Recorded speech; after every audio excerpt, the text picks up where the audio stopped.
Welcome to quality education classes. ये हमारा vector का तीसरा लेक्चर है। ऑलरेडी हम लोग लेक्चर 1 एंड लेक्चर 2 हमारे अपने चैनल क्वालिटी एजुकेशन पर अपलोड कर चुके हैं। तो ये वेक्टर का तीसरा लेक्चर में हम लोग रिजोल्यूशन ऑफ वेक्टर को पढ़ाने जा रहे हैं। तो रिजोल्यूशन ऑफ वेक्टर देखिए क्या होता है। सबसे पहले बात है कि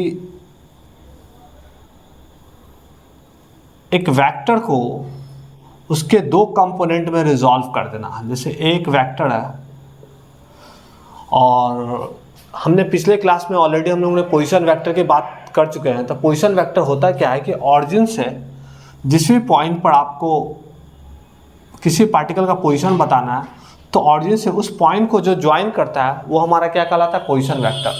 अब क्या है कि ये जो वेक्टर है इस वेक्टर के इस हेड से आप परपेंडिकुलर ड्रॉ कर दीजिए एक्स एक्सिस पर और एक परपेंडिकुलर ड्रॉ कर दीजिए आप वाई एक्सिस पर। अब यहाँ से O से M, मान लीजिए इस पॉइंट को M नाम दे दिए, इस पॉइंट को N नाम दे दिए।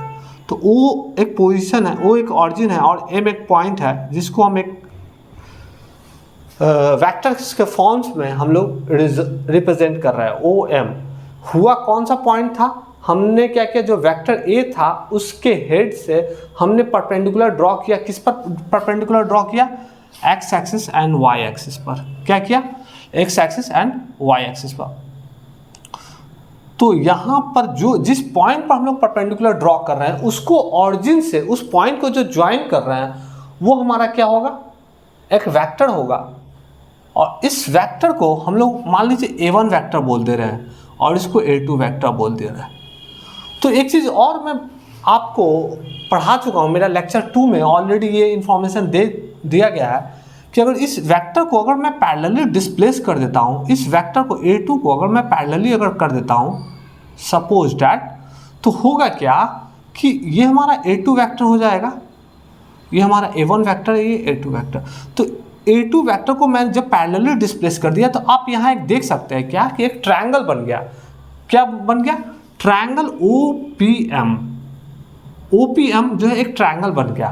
तो हम लोग क्या जानते हैं कि वेक्टर एडिशन, हम लोग triangle law of vector addition में क्या जानते हैं कि अगर इसको फर्स्ट वेक्टर के हेड पर अगर सेकंड वेक्टर का टेल हो तो फर्स्ट वेक्टर के टेल से सेकंड वेक्टर के हेड को जो ज्वाइन करता है वो हमारा रिजल्टेंट वेक्टर होता है। तो इस A वेक्टर को हम लोग लिख सकते हैं A1 vector plus A2 vector. ये क्लियर हो गया, ठीक है। फिर से मैं इसको री एक्सप्लेन करता हूँ। सबसे पहले मैंने क्या किया, एक A वेक्टर था, A वेक्टर के हेड से मैंने दो परपेंडिकुलर ड्रॉ किया एक्स एक्सिस पर और वाई एक्सिस पर। तो एक्स एक्सिस पर जो ड्रॉ किया उस पॉइंट को मैंने नाम दिया M और वाई एक्सिस पर जो पॉइंट ड्रॉ किया N, उसको क्या किया मैं, ऑरिजिन से उस पॉइंट को मैं ज्वाइन किया हूँ, ऑलरेडी एक्सिस पर ही अलॉन्ग लाई करेगा। तो OM क्या है, एक वेक्टर बन गया जिसको हम लोगों ने A1 वेक्टर बोला। ON एक वेक्टर बन गया जिसको मैंने A2 वेक्टर बोला। और A2 वेक्टर को मैंने पैरेलली डिस्प्लेस किया, क्योंकि वेक्टर की प्रॉपर्टी होती है कि पैरेलली आप वेक्टर को डिस्प्लेस कर सकते हो अगर मैग्नीट्यूड और डायरेक्शन कोई चीज़ चेंज नहीं होगा। अगर वेक्टर को पैरेलली डिस्प्लेस करेंगे तो पैरेलली मैंने डिस्प्लेस किया। अब इस ट्रायंगल में OPM ट्रायंगल में मैंने देखा क्या कि फर्स्ट वेक्टर के हेड पर सेकंड वेक्टर का टेल हो तो फर्स्ट वेक्टर के टेल से सेकंड वेक्टर के हेड को जो जोड़ता है वो रिजल्टेंट वेक्टर होता है। तो A वेक्टर इक्वल टू हम लोग लिख सकते हैं A1 vector plus A2 vector लिख सकते हैं, यहाँ तक कोई दिक्कत नहीं। अब मैं क्या बात करता हूँ कि A1 वेक्टर है उसको मैं कैसे लिखता हूँ, उसको लिखता हूँ AXi कैप। क्यों मैं AXi कैप लिखूँ, AXi कैप लिखने के पीछे क्या, वेक्टर है तो उसका मैग्नीट्यूड होगा, डायरेक्शन होगा। मान लीजिए the length of this vector को हम लोग x से रिप्रेजेंट कर दिया, लेंथ ऑफ दिस वेक्टर को हम लोग ने x से रिप्रेजेंट कर दिया और x एक्सिस के अलॉन्ग में जो डायरेक्शन होता है उसको यूनिट वेक्टर से हम लोग i कैप, और y डायरेक्शन में जो y एक्सिस में जो हमारा वेक्टर होता है उसके यूनिट वेक्टर को हम लोग j कैप से रिप्रेजेंट कर दिया। तो अगर मैं A2 वेक्टर अगर मैं बात करूं तो A2 वेक्टर को हम लोग लिख सकता हूं ना, क्या लिख सकता हूं, AY j कैप। तो अब मैं बात करूं यहाँ से यहाँ अगर मैं बात करूं तो ये हमारा x जो है वो मैग्नीट्यूड हो गया, क्या हो गया, मैग्नीट्यूड, और AY जो है वो मैग्नीट्यूड हो गया इस पार्टिकुलर, मतलब OM का मैग्नीट्यूड x और ON का मैग्नीट्यूड AY। डायरेक्शन मेरा i कैप, उधर हमारा j कैप। अब ये चीज़ हो गई। अब बात मैं केवल मैग्नीट्यूड को लेकर डिस्कस कर रहा हूँ। अब मैं यहाँ पर अब ए वेक्टर है, तो अगर मैं आपको बात करूँ ए वेक्टर के मैग्नीट्यूड को हम लोग ए लिख सकते हैं। क्या लिख सकते हैं? ए लिख सकते हैं। तो इसको हम लोग केवल मैग्नीट्यूड के टर्म्स में लिखा हुआ है। ए हमारा मैग्नीट्यूड है, एक्स हमारा मैग्नीट्यूड है, और इस A2 के पैरेलल मतलब ए वाई जो है इसको हम लोग ए वाई लिख दे रहे हैं। ठीक है। अब ए वेक्टर जो है वो हमारा हॉरिजॉन्टल के साथ थीटा एंगल बना रहा है। क्या बना रहा है?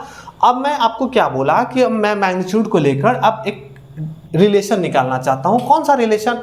एक्स, ए वाई और ए में क्या रिलेशन होगा। तो चलिए ठीक है, तो हम ट्रायंगल OPM में हम बात करते हैं तो क्या लिख सकते हैं? कॉस थीटा इक्वल टू क्या होता है हम लोग जानते हैं, बेस बाई हाइपोटेनस। अगर बेस को मैं अभी जस्ट बेस को x लिख दिया, हाइपोटेनस मेरा a हो गया, तो यहां से हम लोग क्या लिख सकते हैं? x इक्वल टू, यहां से हम लोग क्या लिख सकते हैं? x equal to a cos theta. एक इंपॉर्टेंट रिलेशन आ गया। ठीक है, x equal to a cos theta. अगर मैं साइन थीटा अगर लिखूं तो क्या होगा? तो साइन थीटा इक्वल टू होता है परपेंडिकुलर बाई हाइपोटेनस। तो परपेंडिकुलर क्या है मेरा? आप देखिए ए वाई मैग्नीट्यूड को लेकर मैं डिस्कस कर रहा हूं, तो ए वाई और ए हमारा क्या है? जो रिजल्टेंट वेक्टर उसका मैग्नीट्यूड है। ए वाई जो है हमारा A2 वेक्टर का मैग्नीट्यूड है, और x जो है A1 वेक्टर का मैग्नीट्यूड है। तो यहाँ पर क्या लिख दिया मैं? ए वाई बाई ए। तो यहाँ से हम लोग ए वाई का वैल्यू जब निकालेंगे तो क्या लिखेंगे? ए साइन थीटा। अब आप देखिए क्या कि जो हम ऊपर में ए वेक्टर लिखे थे, ऊपर में जो ए वेक्टर लिखे थे, अब उसको मैं एक डिटेल से यहाँ से एक लाइन में लिखूंगा। ए वेक्टर इक्वल टू हम लोग A1 vector plus A2 vector लिख सकते हैं, बिल्कुल लिख सकते हैं। उसके बाद A1 वेक्टर को हम लोग ने ऑलरेडी लिख रखा है, एक्स आई कैप प्लस ए वाई जे कैप। और अभी मैंने x इक्वल टू क्या लाया? तो x equal to a cos theta i cap plus a sine theta j cap. तो ये हमारा ए वेक्टर है वो हमारा रिजॉल्व हो गया दो कंपोनेंट पर। ए वेक्टर जो है वो रिजॉल्व हो गया दो कंपोनेंट पर, ए कॉस थीटा आई कैप और ए साइन थीटा जे कैप। तो ए कॉस थीटा आई कैप हमारा ये वाला पार्ट हो जाएगा और ए साइन थीटा जे कैप मेरा ये वाला पार्ट होगा। तो एक वेक्टर को ये हमारा मैग्नीट्यूड टर्म्स है, ये भी हमारा मैग्नीट्यूड टर्म्स है, आई कैप और जे कैप डायरेक्शन है। तो हम लोग क्या किए हैं कि एक वेक्टर को उसके दो कंपोनेंट में तोड़ना, मतलब कि कैसे? अलॉन्ग द एक्स एक्सिस के अलॉन्ग हमारा ए कॉस थीटा आई कैप है, वाई एक्सिस के अलॉन्ग मेरा ए साइन थीटा जे कैप है। तो इस ए वेक्टर को ही दो वेक्टर में ब्रेक कर देना। किस तरह? Mutually perpendicular. म्यूचुअली परपेंडिकुलर हुआ ना, ए वेक्टर ये था। अब जो मैंने कंपोनेंट लिया ए कॉस थीटा आई कैप और ए साइन थीटा जे कैप, तो ए कॉस थीटा आई कैप और ए साइन थीटा जे कैप जो है वो क्या है? म्यूचुअली परपेंडिकुलर है। अब एक चीज और आप बात कीजिए कि parallelogram law of vector addition, अब मैं यहाँ आपको समझा देना चाहता हूँ कि parallelogram law of vector addition में क्या कहते हैं कि अगर दो वेक्टर का अगर टेल टुगेदर हो, अगर एक वेक्टर ये है एक वेक्टर ये है, इस दोनों का टेल ऑरिजिन पर है, तो इफ दो वेक्टर का टेल टुगेदर हो तो उसके टेल से एक जो वेक्टर हम ये खींच रहे हैं वो हमारा क्या होगा? रिजल्टेंट होगा। अगर मैं आपको दिखाऊं तो एक पैरेललोग्राम बनता हुआ आपको नजर आ रहा होगा, पैरेललोग्राम बनता हुआ नजर आ रहा होगा। अगर इस वेक्टर को ये वेक्टर का जो लेंथ है वो इतना ही है, ये इतना ही है, दोनों ये इसके पैरेलल है, ये इसके पैरेलल है, ये पैरेललोग्राम बन गया। तो अगर इस वेक्टर को भी अगर पैरेलली अगर डिस्प्लेस करना चाहेंगे तो कर सकते हैं हम लोग। तो अगर दो वेक्टर का टेल, वेक्टर ये और ये A1 vector and A2 vector का टेल यहाँ पर है, ठीक है। अब इसको पैरेलली डिस्प्लेस किए यहाँ पर, इसको पैरेलली डिस्प्लेस किए यहाँ पर, अब इसका कॉमन पॉइंट ये आ गया। तो जब दो वेक्टर का इंटरसेक्शन पॉइंट और उस दोनों वेक्टर का जहाँ पर टेल टुगेदर है उस पॉइंट से उसके इंटरसेक्शन पॉइंट को जो वेक्टर जोड़ता है उसको हम लोग बोलते हैं रिजल्टेंट वेक्टर। तो यहाँ भी तो हम लोग वही काम कर रहा है। ए वेक्टर हमारा क्या है? Resultant vector. किसका?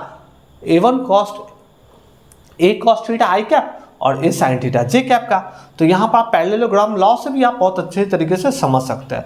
तो मेनली हमने क्या किया? वेक्टर को रिजॉल्व कर दिया। अभी क्या होगा कि एग्जाम में क्वेश्चन कैसे आएंगे, तो क्या करेंगे कि वो कभी x का वैल्यू आपको दे देंगे, x का वैल्यू गिवन रहेगा, ay का भी वैल्यू आपको गिवन रहेगा। आपसे वो पूछेंगे कि a का वैल्यू क्या होगा और थीटा का वैल्यू क्या होगा। अब आप सोच में पड़ जाइए कि अच्छा x का वैल्यू गिवन है, ay का भी वैल्यू गिवन है, a और थीटा हमको निकालना है। तो इस दोनों इक्वेशन को मैं समझा रहा हूँ कैसे निकालिएगा। तो इस दोनों इक्वेशन को हम x equal to a cos theta को इसको इक्वेशन 1 मान लेते हैं और ay equal to a sin theta को हम इक्वेशन 2 मान लेते हैं। अब हम क्या करते हैं, squaring and adding equation 1 and 2, squaring and adding equation 1 and 2। तो आप देखिए squaring and adding equation 1 and 2 की जगह तो x का स्क्वायर प्लस ay का स्क्वायर, इधर की जगह a square cos square theta plus a square sine square theta. अब मैं क्या करता हूं कि नीचे वाला पोर्शन डिलीट करता हूं, इरेज करता हूं, ठीक है।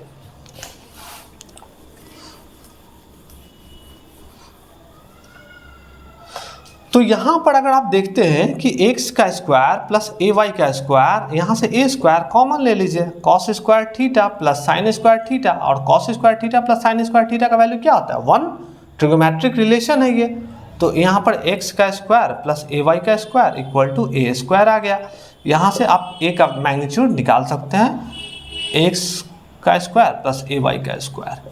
मतलब कि अगर गिवन वेक्टर है तो उससे आप उसका रिजल्टेंट वेक्टर का, अगर दो वेक्टर का उसका x कंपोनेंट और y कंपोनेंट दे रखा है तो आप उसके मेन वेक्टर का मैग्नीट्यूड बता सकते हैं, रिजल्टेंट वेक्टर का मैग्नीट्यूड बता सकते हैं। अगर एंगल की बात करें तो एंगल में आप क्या कीजिए कि ये इक्वेशन कहाँ गया, इक्वेशन 2 और इक्वेशन 1, तो इक्वेशन 2 को इक्वेशन 1 से डिवाइड कर दीजिए। आप देखिए एक नया रिलेशन आएगा, कैसे आएगा, तो ay upon x equal to a sine theta upon a cos theta. तो यहाँ से a कट गया तो हमारा क्या आ गया tan थीटा इधर, तो tan theta equal to ay upon x, तो थीटा इक्वल टू क्या हो जाएगा tan inverse ay upon x। तो ये एक रिलेशन इंपॉर्टेंट है जो मैंने यहाँ पर आपसे क्वेश्चन में पूछा था कि x और ay क्वेश्चन में देंगे, आपसे रिजल्टेंट वेक्टर का मैग्नीट्यूड पूछेंगे और डायरेक्शन पूछेंगे। तो मैग्नीट्यूड पूछेंगे तो आप मैग्नीट्यूड रेस्पेक्टिव उसका अंडर रूट कर दीजिएगा, अंडर रूट x का स्क्वायर प्लस ay का स्क्वायर, और थीटा अगर होगा तो उसका tan inverse ay by x हो जाएगा। तो ये हमारा रिलेशन जो था ये काफ़ी ज़्यादा इंपॉर्टेंट है एग्जाम पॉइंट ऑफ व्यू से। जैसा हमारा क्वेश्चन आएगा उसके अकॉर्डिंग हम लोग प्रॉब्लम को हैंडल करेंगे। तो ये हमारा बेसिक इन्फॉर्मेशन था रिजोल्यूशन ऑफ वेक्टर का। हम लोग मिलते हैं नेक्स्ट वीडियोज़ में। थैंक यू, धन्यवाद।